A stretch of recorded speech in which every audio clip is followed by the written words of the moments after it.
Galondi segati ebe tenya wele la fala ka chideme. Tenya wele la galonde segati ebe tenya wele la fala ka chideme. Tenya wele la galondi segati ebe tenya wele la fala ka chideme. Tenya wele la namara shikolo mawe tenya wele la fala ka chideme. Tenya wele la saraga jugu bomori tenya wele la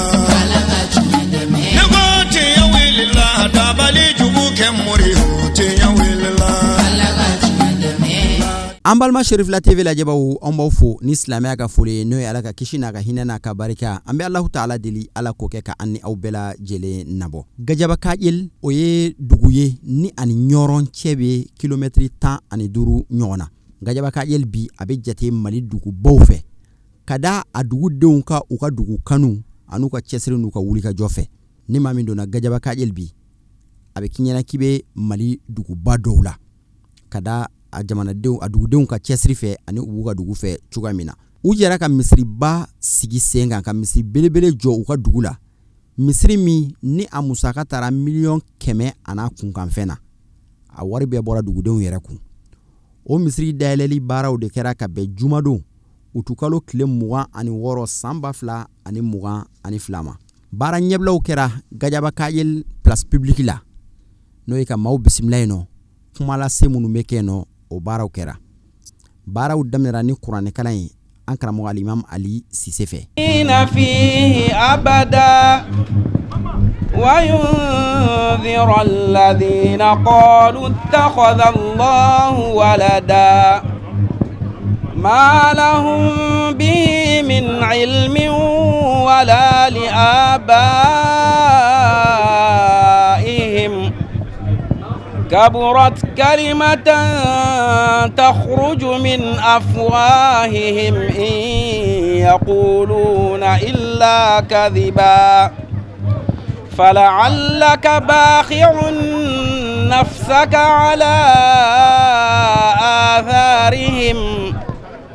إن لم يؤمنوا بهذا الحديث أسفا إنا جعلنا ما على الأرض زينة لها لنبلوهم أيهم أحسن عملا وإنا لجاعلون ما عليها صعيدا جرزا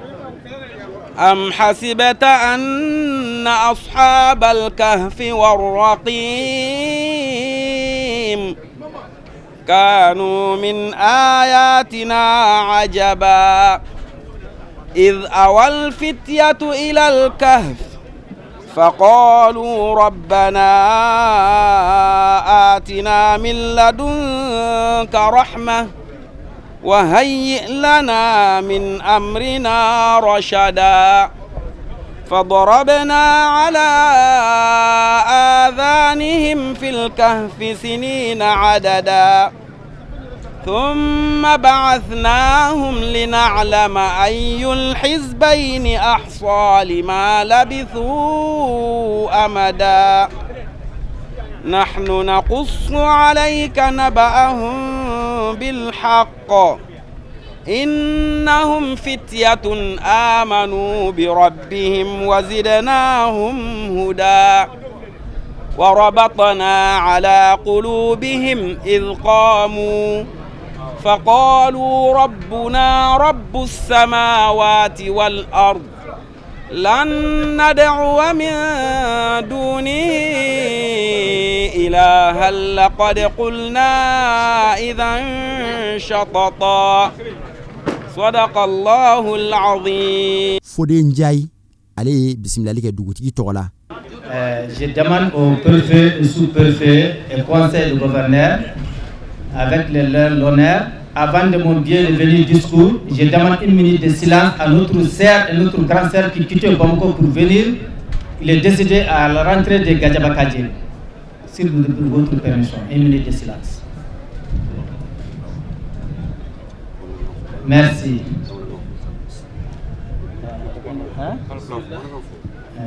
Mbafo Balma Jama Aouni Sokoma. nga foli be ka bo dugutigi ka sira la dugutigi ma sɔrɔ ka na yan mais a ka ciden je suis là pour le représentant de ce village n b'a fɔ conseil de gouverneur ani sous-préfet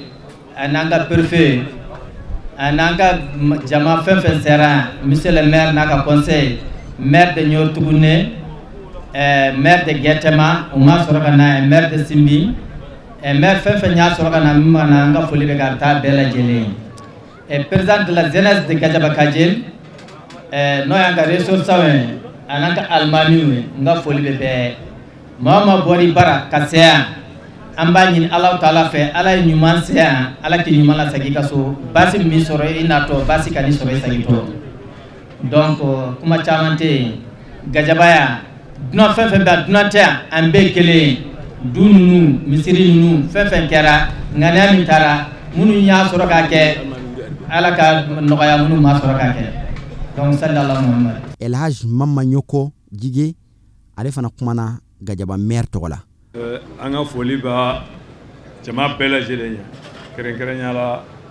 an ka faamaw minnu bɔra ɲɔrɔ ka na ani minnu bɔra Mali yɔrɔ bɛɛ lajɛlen na ka na o kɔfɛ an b'an ka alimamiw fɔ an b'an ka dugutigiw fɔ an bɛ maires fɔ an bɛ jama bɛɛ fɔ an b'a fɔ ma u bɛɛ bisimila u bɔr'u ka so hɛrɛ la ka na ni misiri dayɛlɛ in na hɛrɛ la Ala ka bɛɛ lajɛlen ɲuman segin i ka so hɛrɛ la bɛɛ lajɛlen fɔra bɛɛ lajɛlen bisimila Gajaba commune kɔnɔ assalamu alaikum wa rahmatullahi wa barakatuh fo ka taa se Mama Fanta Jige Gajaba jeunesse tɔgɔ la ale fana ye laseli kɛ ñalde e jam calmina kala ko won ɗo gila lamɓe ummi Ñoro ha ummi ɗo almam men e maire men e mawɓe men fof calminama bon vraiment hande en kaali wi bammin gorko hagguro jaayi e Modibo jaayi ko mbaɗi ko fof haalama mais hande ko vraiment ko ñalawma misida innirtake neɗɗo ko galle Allah mais ñalawma o ko ñalawma hagguro e Modibo Ndiaye innira hande voilà ɗo ɓenni hande min continue haala vraiment yimɓe men mawɓe men toɓɓitirama ɗo ok merci Allah yafo e yafo ok bon après ça on va continuer Monsieur le gouverneur de la région de Nioro du Sahel, Monsieur le préfet, Monsieur le maire de la commune rurale de Gajaba Kajel, Monsieur le chef de village, Messieurs les imams, chers parents, amis invités, je vous souhaite la bienvenue au nom de la jeunesse pour l'inauguration de notre mosquée à Gajaba Kajel grâce à Allah. Je suis très honoré de votre présence massive. Je tiens particulièrement à saluer les personnalités présentes aujourd'hui et remercie également très chaleureusement nos compatriotes des villages voisins qui nous font le plaisir d'assister à la cérémonie. La jeunesse de Gajaba Kajel et plus largement l'ensemble des dignes fils de Gajaba Kajel, hommes de bonne volonté, ont participé activement à la réalisation de ce lieu sacré qui va permettre aux musulmans de se rassembler. La mosquée est un lieu d'essence, un lieu de convivialité, un lieu de partage pour toute la communauté. Je termine mon discours en remerciant une fois tous ceux qui vont faire le déplacement à l'occasion de cette cérémonie à Gajaba Kajel. Allah nous assiste. Je vous remercie pour votre aimable attention. Merci. Voilà. C'était là donc le discours du président de la jeunesse de Gajaba Kajel en la personne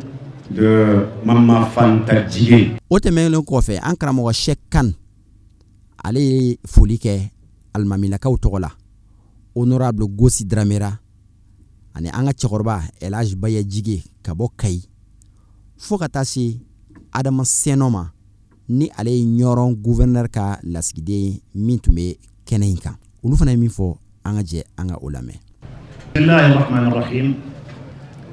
Alhamdulillahi rabbil alamin. وصلى الله وسلم على سيدنا محمد النبي الأمي وعلى آله الطيبين الطاهرين وصحابته الغر الميامين وعلى من تبعهم بإحسان إلى يوم الدين. أما بعد أيها الإخوة المؤمنون أيها المشايخ الأعزاء باسم قرية كجبة كاجل نحييكم بتحية الإسلام الخالدة ألا وهي السلام عليكم ورحمة الله تعالى وبركاته. وعليكم السلام ورحمة الله تعالى وبركاته. يسرنا ويسعدنا أن نرحب بضيوفنا الكرام الذين جاءوا من شتى بقاع العالم شرقا وغربا يمينا وشمالا بمناسبة افتتاح هذا المسجد العظيم الذي شرف الله أهل هذه القرية ببنائه أولا ثم تجديده ثانيا.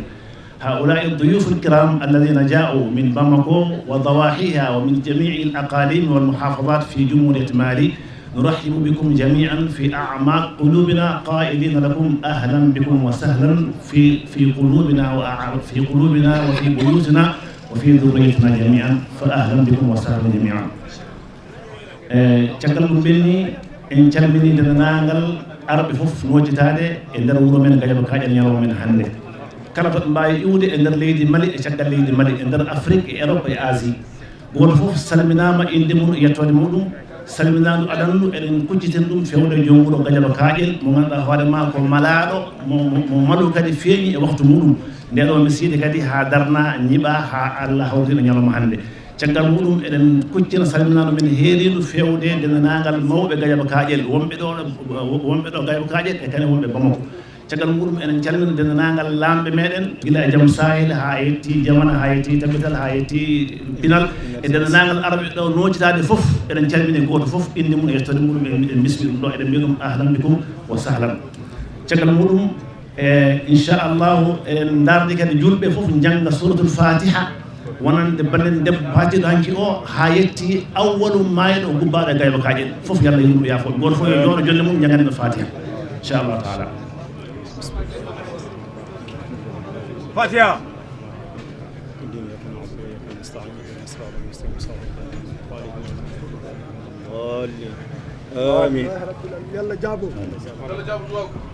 Au nom du chef du village de Gadiaba Kaƴel, au nom de Galle Sernaɓe,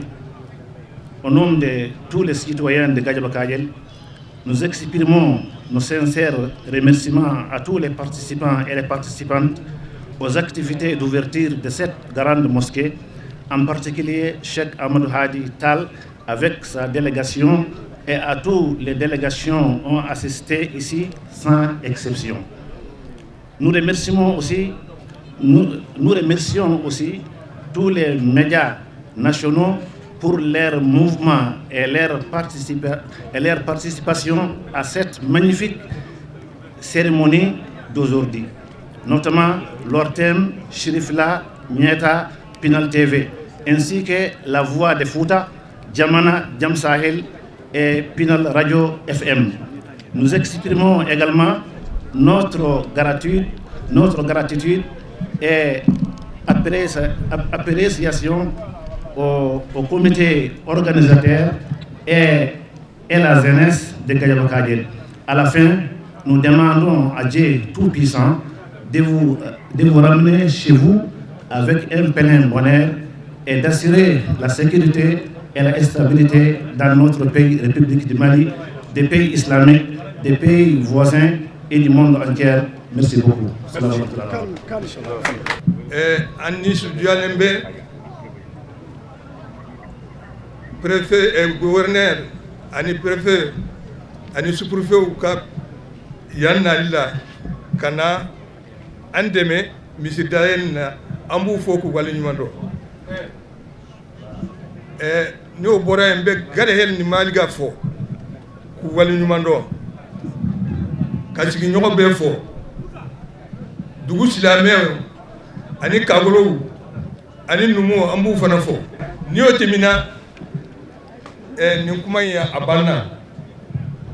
nebe be fa uyena. Hadamade nibe na diana, ibe nyinga kuma sabala.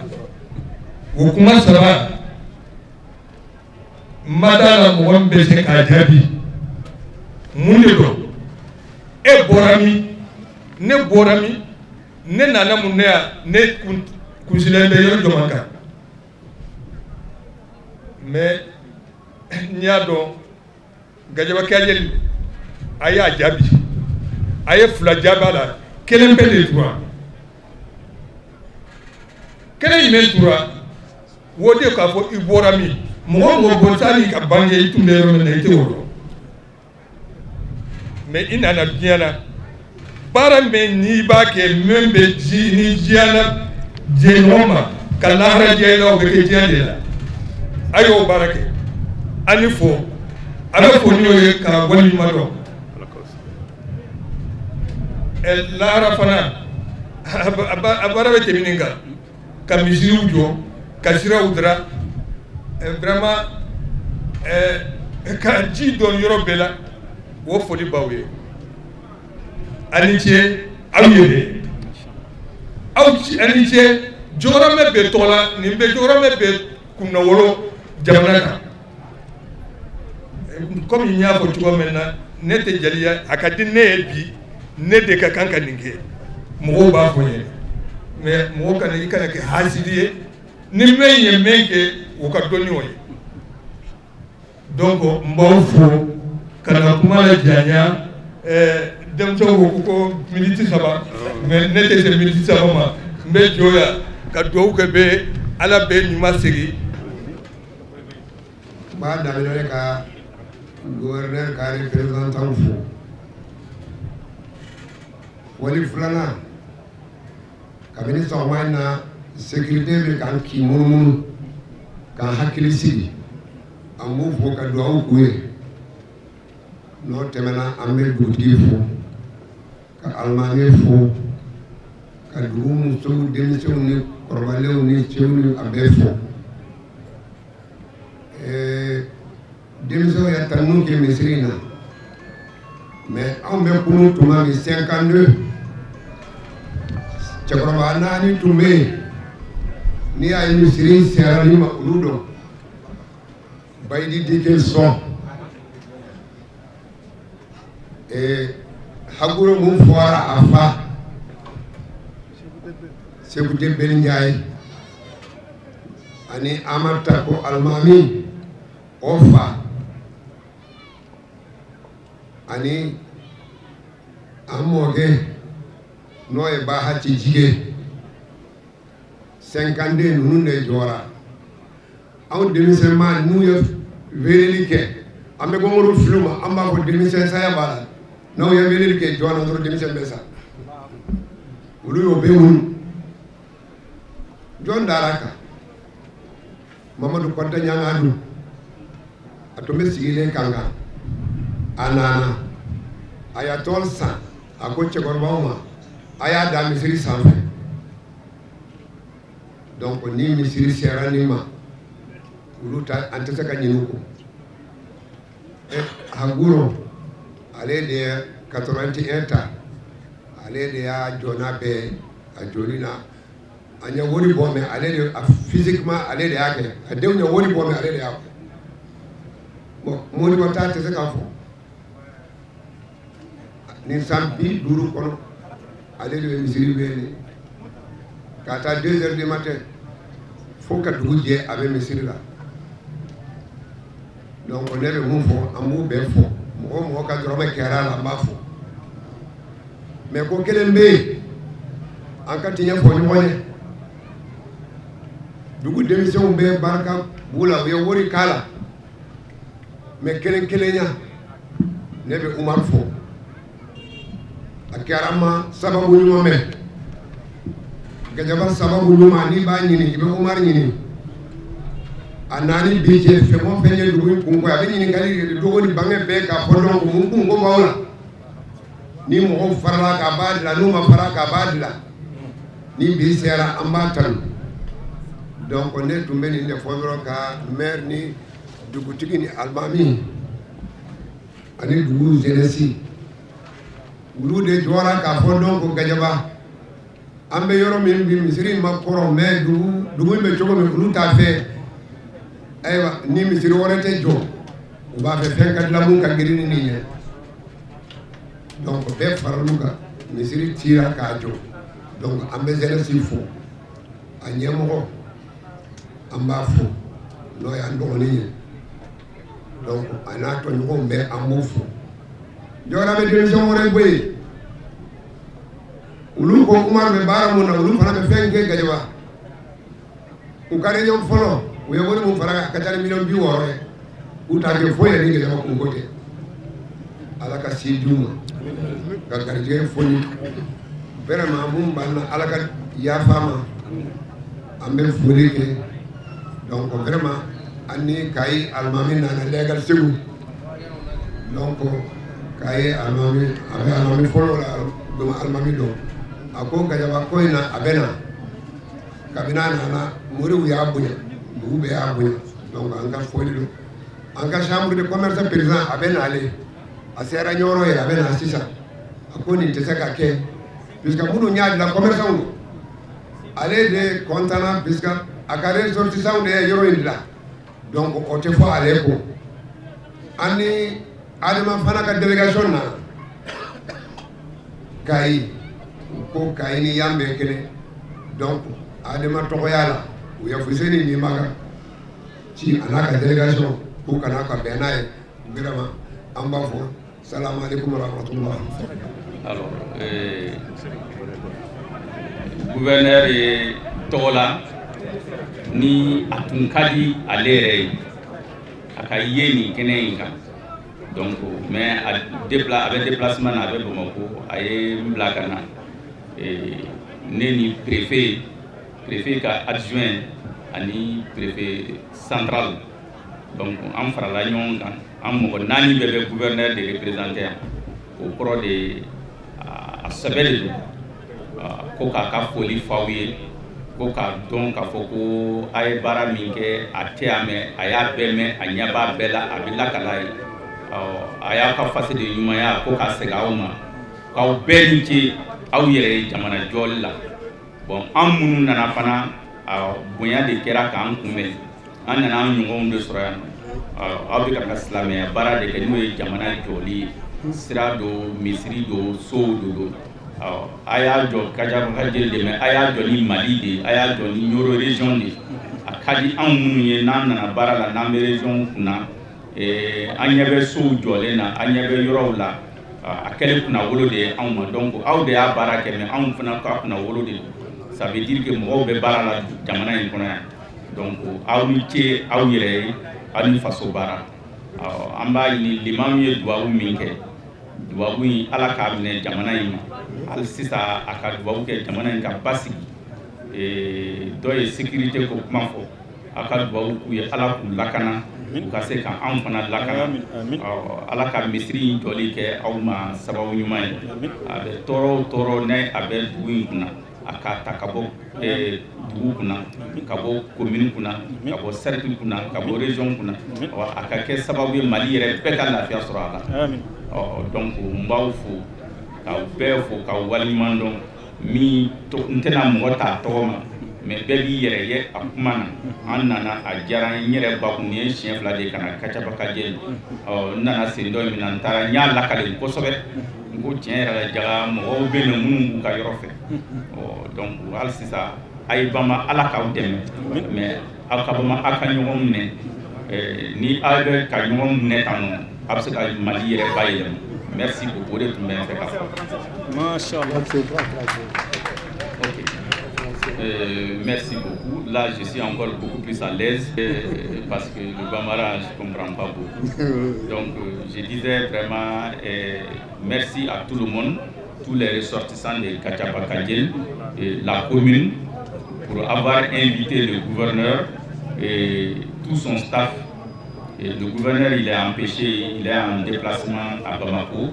Et il a invité à travers ma personne, accompagné du préfet adjoint et du préfet central, de venir ensemble, de représenter et de porter ses remerciements et ses félicitations à toute la population de la commune. Et nous reconnaissons que vraiment une mosquée, ça fait partie de l'édifice national, de la construction du terroir. Et nous voyons, le gouverneur il n'est pas là, mais je dis que tout ce que vous avez fait comme action de développement, il l'a entendu, il l'a vu, il l'a su. Donc nous portons par ma voix toute sa félicitation à toute la commune et que la construction de cette mosquée apporte tout le bonheur souhaité de paix et de solidarité et que les forces de sécurité qui sont là pour nous que Dieu les protège, que toutes les bénédictions que l'imam a eu à faire portent un bonheur à la ville, à la commune, au cercle et à tout le pays. Et que ça soit l'occasion que ceux qui ont perdu la vie, que Dieu les réserve le paradis. Donc nous vous remercions. Baara in kɔnɔna la jɔnjɔndi dɔ dira maa dɔw ma minnu ka cɛsiri n'u ka wulikajɔ bonyana kosɛbɛ Gajaba ka ɲɛtaga la. O kɔfɛ an karamɔgɔ Cerno Hadi Ahmad Hadi Tal ka bɔ ɲɔrɔn dugu kɔnɔ, ale fana tun ye maaba welele kɛnɛ kan a n'a ka délégation sera kɛnɛ in kɔnɔ. Ale tɔgɔ la an karamɔgɔ Hadi Abuba, olu ye laseli kɛ an karamɔgɔ Cerno Ahmad Hadi Tal tɔgɔ la. من الشيطان الرجيم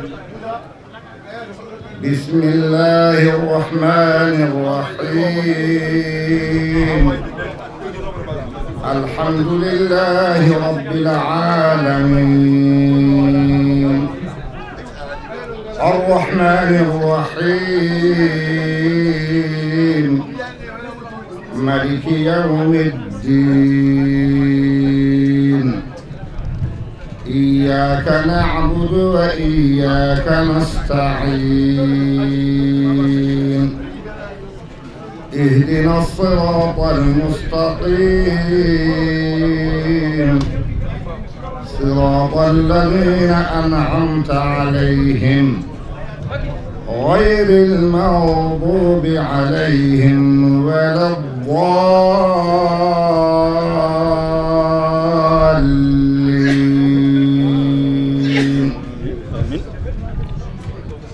يا أيها الذين آمنوا اركعوا واسجدوا واعبدوا ربكم وفعلوا الخير لعلكم تفلحون وجاهدوا في الله حق جهاده هو اجتباكم وما جعل عليكم في الدين من حرج ملة أبيكم إبراهيم هو سماكم المسلمين من قبل وفي هذا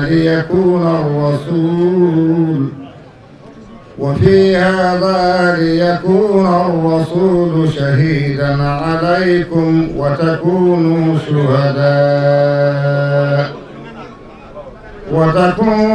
شهداء على الناس فأقيموا الصلاة وآتوا الزكاة واعتصموا بالله هو مولاكم فنعم المولى ونعم النصير صدق الله مولانا العظيم وبلغ رسوله النبي المصطفى الكريم ونحن على ذلك من الشاهدين. ما شاء الله. الحمد لله رب العالمين وأشهد أن لا إله إلا الله ولي الصالحين وأشهد أن سيدنا ونبينا وعظيمنا وشفيعنا محمدا عبد الله ورسوله بلغ الرسالة وأدى الأمانة ونصح الأمة وتركها على المحجة البيضاء ليلها كنهارها لا يزيغ عنها إلا هالك من تمسك بها فقد هدى ومن تخلف عنها فقد هلك. وارض اللهم عن الخلفاء الراشدين ساداتنا أبي بكر وعمر وعثمان وعلي وعن باقي الصحابة أجمعين والتابعين لهم بإحسان إلى يوم الدين. إخوة الإيمان أهل لا إله إلا الله أحباب رسول الله السلام عليكم ورحمة الله وبركاته. يقول الله سبحانه وتعالى في كتابه الكريم بعد أعوذ بالله من الشيطان الرجيم إنما يعمر مساجد الله من آمن بالله واليوم الآخر وأقام الصلاة وآتى الزكاة ولم يخش إلا الله فعسى أولئك أن يكونوا من المهتدين. صدق الله العظيم. bandiraɓe caggal yettude allah e julde e nelaɗo allah sallllahu alayhi wa alihi wa sallam eɗen mbiya weluyo Allah yo won e dendagal sahabaɓe nelaɗo Allah yo won e dendagal galle nelaɗo Allah e rewɓe e mabɓe yo weluyo Allah won e ceerno men cheikhana Ahmad Tijani radiallahu taala anhu on weluyo Allah yo won e mujahid al akbar al khalifatul muazzam al cheikh Oumar ibn Saïd al Fouti al Halwari amina ya rabbal alamin e dendagal ɓiɓɓe fergo fergunoɓe en makko gimmi e koɗanɗe muɗen e galleji muɗum en ngari e ndiɗo leydi e tawi ɗo jaatigueɓe kamɓe ɓe goni muhajirina en ɓe goni ansar en ɗum woni bandiraɓe men jawamɓe kamɓe pop yo weluyo Allah waɗe mabɓe amin ya rabbal alamin e inde khalifa men ɓi khalifa men ceerno men ɓi ceerno men e jiiɗo musidɗo ceerno Ahmadou Hadi Ahmadou Mountaga Cheikh Oumarou Fouti o wi min gar min daroɗo min garda e almami ceerno Hadi Abou e dendagal mini ko en e dendagal ɓiyi ko en e dendagal délégation mo wondi immade Nioro arde tawtorede oɗo munasaba mo ganduɗa ko affaire suudu Allah e rentini en ɗo wona goɗɗum inchallahu taala o wi sen darima ɗo ko adi pop ko omo welti kaddi weltade omo ñaagi Allah subhanahu wa taala ndeɗo moƴƴere arde e leydi Nioro yo Allah nawde yesso ko weltinimo garanel pop ko suudu Allah darnagu e sifa joɗɗo e sifa timmuɗo alhamdulillahi rabbil alamin yo Allah rewe hen omo welti e nduno suudu Allah ha no feewi eɗen ñaagi Allah ɗo hono hela kala dewnoɗo Allah e mayru walla jogoɗo junde e mayru yo Allah jaɓan ɗum ya rabbal alamin omo welti kadi e ngol ɗo gartugol ngol ganduɗa ko joɗgol bandiraɓe men jawɓe gartata e ndiɗo leydi Nioro ko ɓamtare leydi ndi ko wasu leydi ndi alhamdulillahi rabbil alamin yo Allah ñawdu yesso ɗeɗo golle ɗe ganduɗa joɗɗe ɗeɗo golle timmuɗe so wona yidde leydi mum hubbul waɓani min al iman nelaɗo Allah wi sallllahu alayhi wa sallam yidde hoɗande mum koye limanagal jeeya so wonano ɗum o gartata ga oɗon jogino oɗon wona toon ha ɗo murgan haali taw o gartani ga kono nelaɗo Allah sallllahu alayhi wa sallam wi yidde wuuro bamum koye limanagal jeeya kala mo ala limanagal so yalti galle bamum so dari hay so woni milliardaire o artata o wiyata ko jarani ɗo maɗa fof ko galle bamum omo welti e ndin ɗon yidde hoore mum e yidde kadi anani mbiya dina muɗum e yidde kadi mawɗo muɗum yo Allah ɓoyno yo Allah jumnu omo welti dendagal ɓiɓɓe fergo foof ene belti dendagal jawɓe pop kadi ene belti omo wiyani misli hada falyamal amilun goto fof yo tinno yo lor e ɓernde muɗum hono ɗum ɗo sa yeehi sa dañi tinno yeeyo e dañal ene weeli ene yooɗi kono noon yeeƴade artira e nder galle bamum e wuuro bamum ɓuuri yodde ngol ɗo lawol ngol ganduɗa annani ɗe mbiya sa rewi e maggol hande a yaltoɗo hanki wonani Gadiaɓa Kaƴel yarete noon kono hande alhamdulillah immade amin Nioro yettade ɗo min mbaɗani mintaji nogas e lawol ɗum ko yettude Allah yo Allah ɓeydu ndeɗo moƴƴere omo welti kaldi e wonde moon kadi neɗɗo goto nde tawno yimɓe so goni neɗɗo goto ndenti ɓe keeɓi sembe ɓe keeɓi doole kadi duwaw mo Alhaji Oumarou Fouti duwanino jawamɓe kanko kadi omo refte on duwaw Alhaji Oumarou Fouti duwanima jawamɓe ndew sertane e mabɓe annani jen mbiya Alhaji Seydou Nour duwanima jawamɓe ceerno Hadi Ahmadou Mountaga duwanima jawamɓe kanko kadi omo refta e duwanade jawamɓe ɗum to pop jabanoma jaɓama kanko kadi sikki ala omo refta hen wayno kono duwaw annabi Ibrahima alayhi salatu wassalam duwaninoma makkanade on duwaw ko on dogata ha joni nelaɗo Allah ne ari nde duwanima makkanade mo nelaɗo Allah o suwa arde comme Ibrahima o dogata taw enen ha joni komo Cheikh Oumarou Fouti yo ko on dogata omo duwi Cheikh Oumarou Fouti ñande o settata e jawamɓe o wiɓe jeehe gaddane kam mawɗo mon mi duwo taw ɓe mbi ceerno meɗen ñaaguima duwaw meɗen ñaaguima duwaw jaamen ballimo jaɓɓimomo e ndiɗo leydi kaldi ballal e kaldi jaɓɓugol ɓe jaɓɓimomo no nelaɗo Allah sallallahu alaihi wasallam jaɓɓarano e nder Madinatul Munawwara o welti kanko Alhaji Oumar ɗo settata mabɓe ɗo o wiɓe jeehe gaddane kam mawɗo mon miɗen duwono mawɗo somi duwoni mawɗo ma Allah jaɓ duwaw o jaago ɓe jeehi ɓe jiidide koye mabɓe koɓe haqqiranteɓe eɓe ƴoƴi eɓe pin ɓe jeehi ɓe gaddi worɓe mabɓe pop rewɓe mabɓe fof sukaɓe mabɓe pop e dendagal jeunesse mabɓe pop ɓe ngari Alhaji Oumar ɓe mbi minen fof min ɗeni komin mawɓe min ala mawɓe minen pop komin mawɓe hay nunnoɓe ɗaɗen ko mawɗo Alhaji Oumar wonde ko o woni mawɗo walla ko o woni mawɗo Alhaji Oumar wi ha o wi ko fof duwono ɗum alhamdulillahi rabbil alamin Alhaji Oumar duwi on duwaw ene doga mabɓe ha joni worɓe mabɓe ne mbaɗa barke rewɓe mabɓe ne mbaɗa barke sukaɓe mabɓe ne mbaɗa barke fof ene waɗa barke yo Allah mayru barke o yo Allah ɓewnu en moƴƴere ceerno weltima haalu feewi omo duwono dendagal kadi fuutankoɓe tawaɓe ɗo ha tengti e galle almami meɗen e hande e gardugol toon ba Seydina Kane omo duwonire galle o ko galle barke galle o ko galle moƴƴere galle o kadi ko galle almore alhamdulillah oɗon nangunode ha tiiɗi ɓeydude nangude juuɗe temedere alhamdulillahi rabbil alamina ceerno weltima e mbi wata en jumno e haala he inchallahu taala e o wi tan ko raɓɓiɗe e haala funnague hirnague sahal ɓaleeni kala ɗo jawonɗo wawi tawede omo ñaagui Allah yo Allah waɗe mo barke wurnameɗe moon kadi yo Allah jumɗum cellal mon yo Allah tabitin o donima fuutankoɓe o donima jawoɓe o donima wuuro o o donima guure ɗe ɗum ɗo omo welti hen weltare mawde kala ko waɗa e leydi he omo wawi ɗum kanko waɗana ɗum noon Allah jarama no jarama e laaɓi leydi ndi o donima ɗum leydi ndi kadi moƴƴere inchallahu taala sikki ala woni koko arata kala ne jiiɗa ko satti mane ware ar caggal leydi Mali ndi ma Allah moƴƴin alhaaji meɗi madi few madi moƴƴu omo duwono ardiɓe leydi ndi omo duwono monsieur le gouverneur tawaɗo ɗo e préfet e dendagal bandiraɓe men ñorankoɓe tawaɓe ɗo e ko wona ɗum dendagal guure ɗe almameɓe seereɓe jomɓureɓe foof omo duwoni ɗumen omo welti omo wondi e meɗen wa akhiru da'wana an alhamdulillahi rabbil alamina wassalamu aleykum wa rahmatullahi wa barakatuhu so manki komin manki baara nunu kun cɛra nin cogo in na maaw sɔrɔla k'u kunsin ka taa misiri la misiri min ni a jɔra gajabakaw fɛ ni aw yɛrɛ ɲɛ bɛ a jaw la ka taa juma seli baaraw kɛ alimami ye hutuba kɛ ka juma la seli ni maaw ye ka duwaw kɛ silamɛw bɛɛ lajɛlen الذي هو خير يوم من أيام الأسبوع للمسلمين كما جاء في حديث خير البرية وفيه خلق أبونا آدم وفيه أدخل الجنة وفيه أخرج منها وفيه مات وفيه تقوم الساعة وفيه ساعة لا ترد فيه الدعاء الداع فانتبهوا له أيها المؤمنون وأكثروا فيه فعل الخيرات وإقام الصلاة والدوام على الدعوات لعلكم تفلحون أيها المؤمنون نحمد الله الذي جمعنا في هذا اليوم العظيم وفي هذه البقعة المباركة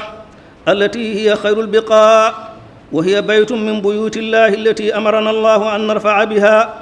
كما ذكر ذلك في كتابه العزيز بقوله عز وجل في بيوت أذن الله أن ترفع ويذكر فيها اسمه يسبح له فيها بالغدو والآصال رجال لا تلهيهم تجارة ولا بيع عن ذكر الله وإقام الصلاة وإيتاء الزكاة يخافون يوما تتقلب فيه القلوب والأبصار ليجزيهم الله أحسن ما عملوا ويزيدهم من فضله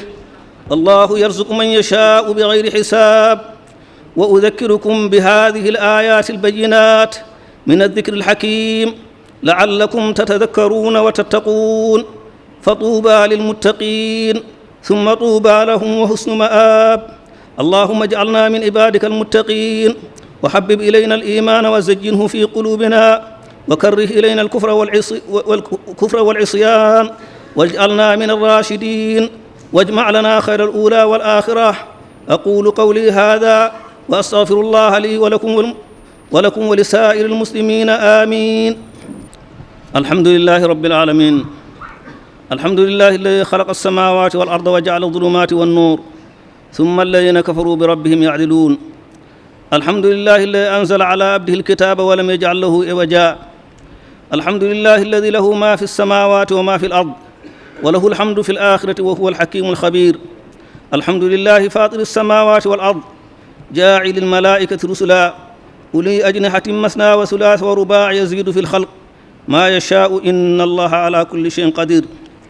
وهو الذي قال في كتابه العزيز إنما يعمر مساجد الله من آمن بالله واليوم الآخر وأقام الصلاة وآتى الزكاة ولم يخش إلا الله فعسى أولئك أن يكونوا من المهتدين نسأله تعالى سبحانه وتعالى أن يجعلنا من المهتدين وقال أيضا وأن المساجد لله فلا تدعوا مع الله أحدا وقال عليه الصلاة والسلام في حديثه الشريف من بنى لله بيتا بنى الله له بيتا في الجنة وهو أول من بنى لله بيتا في هذه الأمة المحمدية التي خير أمة أخرجت للناس وقد بين الله ذلك بقوله تعالى لمسجد أسس على التقوى من أول يوم أحق أن تقوم فيه رجال يحبون أن يتطهروا والله يحب المطهرين. فبناء المساجد لله شيء محبوب عند الله في كل زمان وفي كل مكان. قال تعالى: لقد كان لكم في رسول الله أسوة حسنة فكونوا كما كانوا عليه هو وأصحابه صلى الله عليه وسلم، فهم ثلة من الأولين وأنتم ثلة من الآخرين، والسابقون السابقون أولئك المقربون. فاستبقوا الخيرات إلى الله مرجعكم جميعا فينبئكم بما كنتم تعملون. أسأل الله تعالى أن يجعلنا من السابقين المقربين ومن أهل جنات النعيم. ونقول كما قال إبراهيم وإسماعيل عليهما السلام والصلاة حينما أتم بناء البيت لله سبحانه وتعالى: ربنا تقبل منا إنك أنت السميع العليم، ربنا واجعلنا مسلمين لك ومن ذريتنا أمة مسلمة لك، وأرنا مناسكنا وتب علينا إنك أنت التواب الرحيم. ونقول ربنا آتنا في الدنيا حسنة وفي الآخرة حسنة وقنا عذاب النار. ربنا لا تزغ قلوبنا بعد إذ هديتنا وهب لنا من لدنك رحمة إنك أنت الوهاب. ربنا هب لنا من أزواجنا وذرياتنا قرة أعين واجعلنا للمتقين إماما. ربنا اغفر لنا ولإخواننا الذين سبقونا بالإيمان ولا تجعل في قلوبنا غلا للذين آمنوا ربنا إنك رؤوف رحيم. ربنا أتمم لنا نورنا واغفر لنا إنك على كل شيء قدير. وآخر دعوانا أن الحمد لله رب العالمين. سبحان ربك رب العزة عما يصفون وسلام على المرسلين والحمد لله رب العالمين. Bara nunu bela jelen kunjele anyanga kuma galama tengu ambalmake Musa Nyangadula ale ya kan nisodia yira Nyangadula ka du bela jelen togola ani jogorame bela jelen togola bal gajaba bela jelen togola. Alhamdulillah rabbil alamin. Ala tamu be alaye misil koni adale li haramadem bela jelen e kanga nisodia la ni benana e uba fo chokoyamna donne ke ba fo chokoyamna ni benana ye abe komi nasro itara hijide donc ala ka kambulo oye bon ibaro jena tege hadamade ni misri ko ni benani misri dale la awere ka dugu misri do awe ala ya udeme awe misri dla adaire la aw kono we sarakatul jariya de o kono o isaka ke sababu ye nasura abaw be sense ka o se aljanna la nawe bato ke ala ka bato fo chogola o kele effectivement ni événement fana benana ye an ka musoroba tayana donc ni be fɛn fo i b'a daminɛ no o de ni musoroba tayana an b'a ɲini aw fɛ an b'a ɲini silamɛ bɛɛ lajɛlen fɛ bɛɛ ka duwawu k'a ye ala ka hinɛ la a y'an ko mun na ala ka nɔgɔya n'a bɛɛ lajɛlen. Je profite de l'occasion pour parler à tous les Maliens. Pourquoi? Le brassage de la culture. Parce que hadamadenw n'a fɔra nin fini nin jɛlen n'aw bɛɛ jamana kɔnɔden kelen ye aw ka ɲɔgɔn minɛ aw kana fara ka bɔ ɲɔgɔn na ko nin ye maraka ye nin ye suraka ye nin ye fula ye nin ye maninka ye nin ye kadɔ ye an bɛɛ lajɛlen bɛ fa kelen ba kelen bɛɛ jɛlen de bɛ bi fɔ ni kɔnɔkulu jɛra dɔrɔn aw bɛ bi fɔ n b'a ɲini bɛɛ lajɛlen fɛ k'a ɲini bɛɛ lajɛlen fɛ an bɛɛ lajɛlen ka ŋaniya kɛ kelen ye an ka tugu ala kɔ an ka tugu an yɛrɛ kɔ an ka hɔrɔnya sira tagama ni ɲɔgɔn cɛ an ka kɛ ɲɔgɔn fɛ voilà o yɔrɔ de don mais anw yɛrɛ famille la yan nɔ on n'a pas de problème parce que an fa y'an dɛmɛ a ye nin sira in de yira n na a ye silamɛya de yira n na a ye diina de yira n na a y'an bɛɛ to kalan na an fa den si tɛ mun ma kalan n'a ye mɔgɔ min don kalan na n'i y'a ɲɛ a filɛ n'i m'a ɲɛ i kɔni bɛ dɔ kalan i y'a faamuya a ye famille de fana yira n na a ko bɛɛ k'i janto i ka kabila la ale y'a janto a ka kabila la donc malien bɛɛ k'i janto i ka kabila la malien bɛɛ k'i janto i ka village la adamaden i ka repère de n'i ka repère perdi i perdira i y'a faamuya donc mɔgɔw ka repère i ka kabila de i ka famille ani i ka village n'i y'o perdi nakun yɛrɛ t'i la est ce que i y'a faamuya donc o yɔrɔ de don anw bɛ yɔrɔ min na an b'an ka repère de la an nana an ka repère de kɔnɔ et ça nous permet de reprendre de repartir en force dugubaw la baaraw kɔnɔ fɛn bɛɛ kɔnɔ an bɛ duwawu ɲini bɛɛ lajɛlen fɛ an bɛ duwawu kɛ bɛɛ lajɛlen ye ala ka hinɛ an ka taabaw bɛɛ lajɛlen na ala ka yafa u ma ala ka minnu nana an b'u bɛɛ fo k'u bɛɛ waleɲuman dɔn mun y'i ka ci bila ka na mun nana an bilasira mun nana bɛn n'a ye mɔgɔ mɔgɔ nana an bɛ bɛɛ lajɛlen fo famille tɔgɔ la Bokarama ka famille tɔgɔ la an bɛ bɛɛ lajɛlen de fo mɔgɔ mɔgɔ n'a y'a ka ci bila ka na Gajaba tɔgɔ la an b'a bɛɛ lajɛlen fo ya Rabbi Ala ka bɛɛ ɲuman segin Ala ka bɛɛ ɲuman segin Ala ka aw yɛrɛ aw ni ce aw ni baraji aw ka baara la en tout cas je répète encore Maliens ils n'ont qu'à accepter le brassage de la culture et c'est ça qui fait le Mali. Donc tout le monde n'a qu'à accepter le brassage de la culture. Il y a plusieurs cultures et que le Malien accepte ça. Voilà, donc ne beau défaut, mais faut le cas. On y tient salam alaikum. Bara nunu kunchara ni cogo in de la. An bɛ Alahu Taala deli. Misiri min jɔlen filɛ nin ye. Ala ye bonya ni lahɔrɔma min fɔ misiri jɔli la. Ala k'o di a jɔbagaw ma. Misiri fana mana jɔ dugu kɔnɔ a bɛ kɛ sababu ye ka yɛlɛma min nati jogow ni baara ɲɔgɔnya ɲumanw na. An bɛ Alahu Taala deli Ala ka Gajaba misiri kɛ o misaliya ɲuman ye. A ka se k'a jɔyɔrɔ fa. An bɛ Alahu Taala deli Ala k'an sigi nin kɛnɛ in ɲɔgɔnna caman kan. Wassalamu alaikum wa rahmatullahi ta'ala wa barakatuhu.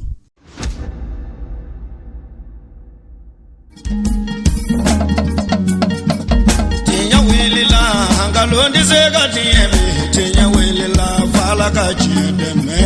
tinya wilila hangalondi sega tinya wilila fala ka chideme